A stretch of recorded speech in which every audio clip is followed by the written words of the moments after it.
बिस्मिल्लाहिर्रहमानिर्रहीम। अस्सलाम वालेकुम। मैं होती कामर। नाज़रीन, एक दफ़ा एक लड़का अपनी माँ से नाराज़ हो जाता है।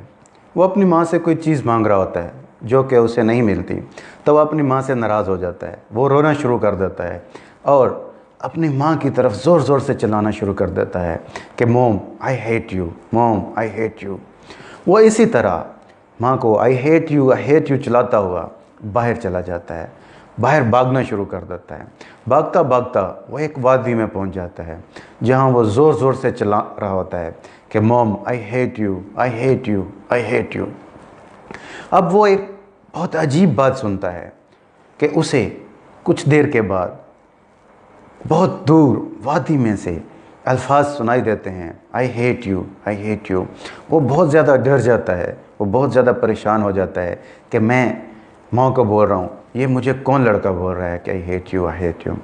वो उसी तरह डरता हुआ भागता हुआ वापस अपनी माँ के पास पहुँच जाता है। आकर अपनी माँ की गोद में सर रख कर लेट जाता है और माँ से पूछता है कि माँ, पता नहीं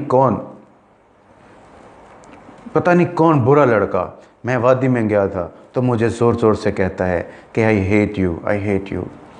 वो माँ को बात समझाता है, माँ बात समझ जाती है। वो उसे बोलती है कि बेटा कोई बुरा नहीं है, तुम उसी जगह पर जाओ, अभी जाओ और जाके बोलो I love you, I love you. वो लड़का घर से उसी वक्त भाग जाता है, भागता हुआ उसी जगह पर पहुंचता है और बहुत ज़ोर ज़ोर से चिल्लाता है कि I love you, I love you, I love you. तो फिर क्या होता है कि थोड़ी देर के बाद उसे वही आवाज़ वापस आती है कि I love you, I love you, I love you. वो बड़े खुश होता है, बहुत खुशी में वो अपनी माँ के पास पहुँचता है और आके बोलता है कि माँ, अब वो लड़का अच्छा हो गया है, वो मुझे आई लव यू बोल रहा है।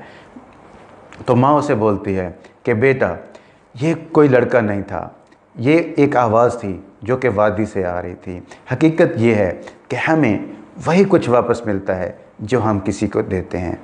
हम जो चीज़ किसी को प्रोवाइड करते हैं हमें भी वही प्रोवाइड की जाती है। अगर हम किसी पर शौक़ करेंगे तो कोई भी लाजम हम पर शौक़ करेगा। अगर हम किसी पर प्यार जताएंगे तो वो भी हम पर प्यार जताएगा। अगर हम किसी का एहतराम करेंगे तो वो भी हमारा एहतराम करेगा। और अगर हम मेहनत करेंगे तो हमें सिला ज़रूर मिलेगा। और अगर हम डल पड़े रहेंगे, सुस्त पड़े रहेंगे, बिस्तर पर पड़े रहेंगे कि यार अल्लाह देगा, तो फिर हमें वही मिलेगा जिसके लिए हम कोशिश कर रहे हैं। इसीलिए बोलते हैं कि इंसान को वही कुछ मिलता है जिसके लिए कि वो सही करता है। तो दोस्तों, आप जब भी कोई काम करें तो कोशिश करें कि अच्छी तरह से करें, अच्छा काम हो। क्योंकि अगर आप अच्छा काम करेंगे तो आपके साथ भी अच्छाई होगी। अगर आप किसी के साथ अच्छाई करेंगे, आपके साथ अच्छाई होगी। अगर आप बुराई का दिल बना रहे हैं कि बुराई करनी है, तो याद रखें, अपने जहन में रखें कि आपके साथ भी बुराई हो सकती है। अल्लाह माफ़ कर दे तो ये उसकी रहमत है, वो रहमान है। लेकिन जब आप बुराई करेंगे तो आपके साथ बुराई करना तो बनती है ना। तो दोस्तों, प्रोफेशनल लाइफ में जब आप जाएं तो कोशिश करें कि पूरी ईमानदारी से काम करें। जो आपको टास्क दिया जाए कोशिश करें कि उससे ज़्यादा करें। जब आप अपने टास्क से ज़्यादा काम करते हैं, आपको जो काम दिया जाता है उससे ज़्यादा काम करते हैं, तो आपको सिला भी, जो आपका सिला फिक्स होता है, उससे ज़्यादा मिलता है।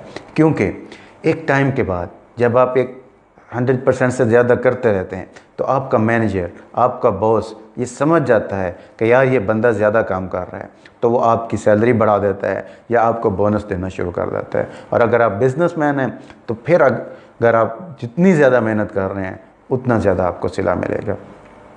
तो कोशिश करें कि इस इको को अपने लिए फ़ायदेमंद बनाएं, ना कि नुकसान दें। आप किसी को बुरा भला कह के अपना कोई फ़ायदा नहीं करेंगे, सिवाय नुकसान के। नुकसान ही नुकसान होगा, तो आपको अपना नुकसान करके क्या फ़ायदा है।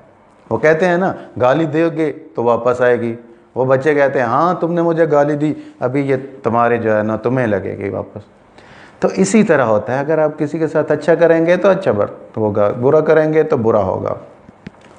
मुझे लगता है कि कुछ वर्ड्स रिपीट हो रहे हैं, लेकिन बहरहाल कहने का मतलब ये है कि कोशिश करें कि अच्छी तरह से काम करें, नेक नीति से काम करें। अल्लाह ताला आपको उसका सिला ज़रूर देगा। अब तक के लिए इतना ही। मुझे अतीक अहमद को इजाज़त दीजिए। अल्लाह निगहबान।